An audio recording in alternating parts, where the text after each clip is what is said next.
అలసిన వానికి ఓరడించు మాటలు. సహోదరుడు భక్తి సింగ్ గారి పరిచర్య నుండి సేకరించిన అనుదిన ధ్యానములు. జూన్ 22. యుగముల సమాప్తి యందు తను తానే బలిగా అర్పించుకొనుట వలన పాప నివారణ చేయుటకై ఒక్కసారే ప్రత్యక్షపరచబడెను. హెబ్రీ 9:26. ప్రత్యక్షపు గుడారములోని తెర వెనుకకు ప్రధాన యాజకుడు ఒక్కడే సంవత్సరమునకు ఒకసారి వెళ్ళవచ్చును. బలి రక్తము లేకుండా అతడు కూడా వెళ్ళలేడు. ఘనతయు అలంకారమును కలుగునట్లు అతడు ప్రతిష్ఠిత వస్త్రములను ధరించవలను. నిర్గమకాండము 28వ అధ్యాయం 2-4 వచనములు. తెల్లని అంగి, దానిపైన నీలిరంగు అంగి ధరించవలను.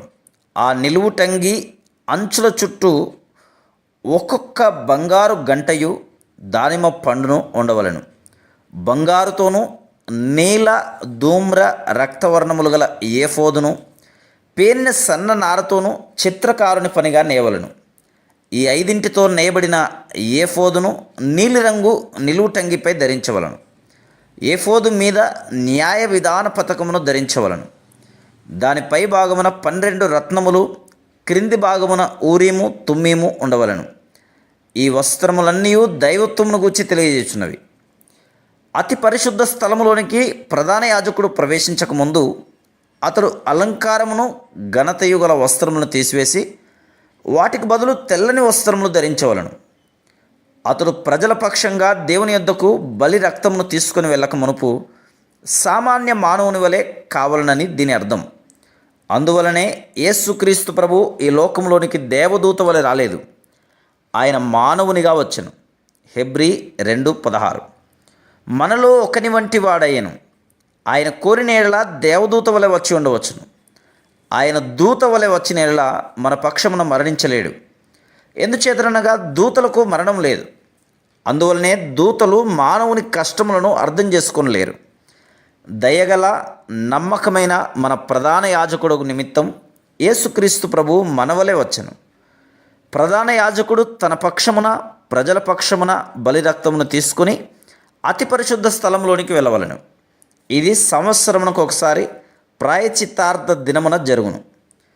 ప్రాయశ్చిత్తార్థ దినమున చాలా దూర ప్రాంతముల నుండి ప్రజలు సమకూడుదురు, కానీ వారు ప్రత్యక్ష గుడారంలోనికి ప్రవేశించకూడదు. వారు బయటనే నిలవవలను.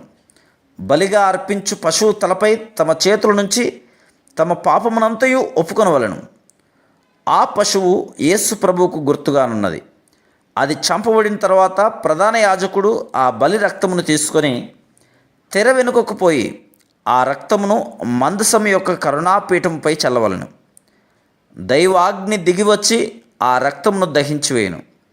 ఇది పరిశుద్ధ దేవుడు ప్రజల పక్షంగా చేయబడిన బలిని అంగీకరించి వారి పాపములను క్షమించనన్న విషయము తెలియజేయుచున్నది.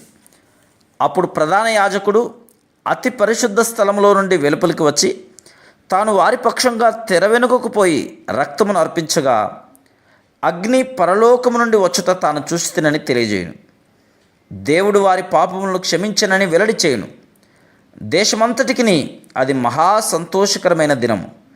కానీ ఈ బలులేవి మానవుణ్ణి పరిపూర్ణుని చేయలేవు. ఏలైనగా అవి కేవలం ఛాయారూపకమైనవే. కేవలం యేసు ప్రభు యొక్క బలి అర్పణ మాత్రమే పరిపూర్ణమైనది.